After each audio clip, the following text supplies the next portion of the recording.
তার মানে কি মুক্তিযোদ্ধার সন্তান নাতিপুতিরা কেউ মেধাবী না, যত রাজাকারের বাচ্চারা নাতিপুতি হলো মেধাবী, তাই না? সাবেক প্রধানমন্ত্রী শেখ হাসিনার শাসনামলের শেষ 5 বছরে 16,000-এর বেশি হত্যাকাণ্ড ঘটেছে। গড় হিসেবে প্রতিদিন 9 জনের বেশি মানুষ হত্যার শিকার হয়েছে। এ সময়ে অপহরণের ঘটনা ঘটেছে প্রায় 2,500। পুলিশ সদর দপ্তরের ওয়েবসাইটে প্রকাশ করা অপরাধ পরিসংখ্যান থেকে উঠে এসেছে এসব তথ্য। পুলিশ সদর দপ্তরের হিসাব অনুযায়ী এই 5 বছরে নারী ও শিশু নির্যাতনের ঘটনাও আটকে ওঠার মতো।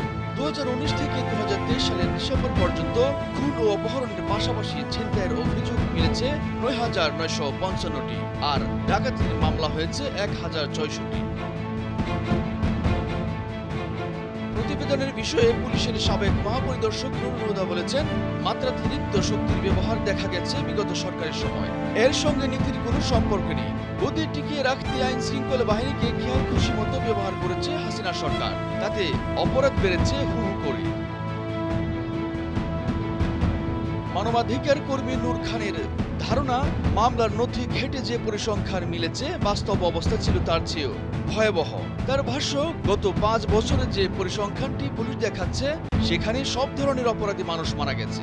এর একটি বড় অংশ আইন শৃঙ্খলা রক্ষাকারী বাহিনীর হাতে নির্যাতনে অথবা তথাকথিত ক্রসফায়ারের নামে হত্যাকাণ্ডের শিকার হয়েছে।